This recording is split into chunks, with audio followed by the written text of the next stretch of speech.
lorsque nous sommes en relation avec un partenaire sexuel, eh bien cela crée un lien sexuel comme un lien énergétique avec lequel ça lui permet de pouvoir s'abreuver de notre énergie.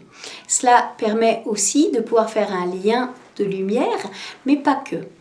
Lorsque ces liens sexuels se mettent en place, eh bien cela nous pollue pour les femmes la matrice, pour les hommes la conscience. Pour les hommes, ça crée des caps au niveau de la conscience. Pour les femmes, ça crée des crochets au niveau de la matrice.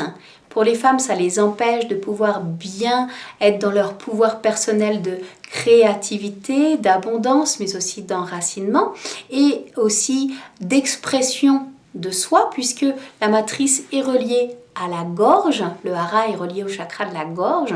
Pour les hommes, ça crée des caps au niveau de la conscience qui leur empêchent de contacter leur divin qui va descendre dans la matière.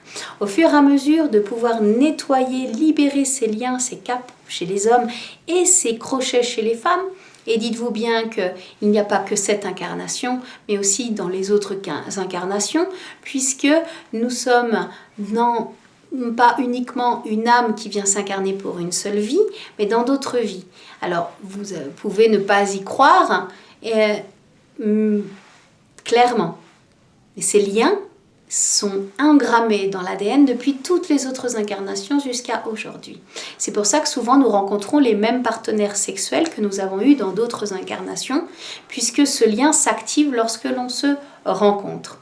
À partir du moment où on arrive à couper ces liens sexuels, eh bien, ça va permettre de retrouver pleinement l'ouverture au niveau du cœur et pour pouvoir relier avec le partenaire plutôt avec l'espace du cœur. Et ces liens du cœur, ces liens de famille d'âme vont continuer à perdurer puisque ça n'a aucun rapport avec ces liens sexuels qui sont engrammés dans l'ADN. De couper, ça va nous permettre de vraiment retrouver sa divinité et de se libérer pour pouvoir enfin rayonner notre pureté, notre essence divine à l'intérieur de nous. Voici ce que je vais vous proposer, ces 2 ateliers de libération des liens sexuels.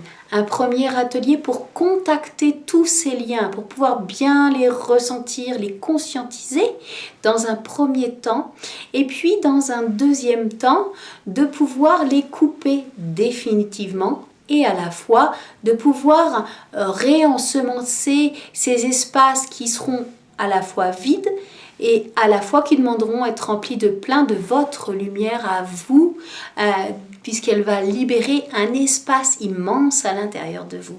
Voici ce qui va se passer durant ces 2 sessions d'atelier de libération des liens sexuels, et dites-vous bien que cela va se nettoyer, se transmuter au cœur de l'ADN et non pas juste de manière mentale comme beaucoup d'autres techniques pourraient le faire, puisque à partir du moment où on a conscientisé, c'est déjà énorme, c'est un très grand pas, mais de pouvoir le transmuter et les libérer, c'est quelque chose d'énorme. Pour ce faire, je vais m'appuyer avec les énergies de la Kundalini de la Terre ici au Pérou et d'un lieu spécifique au Pérou. Je vais me relier avec ce lieu qui est un lieu particulier qui aide à la libération de ces liens pour pouvoir réensemencer des nouveaux codes, des nouvelles lumières, votre lumière.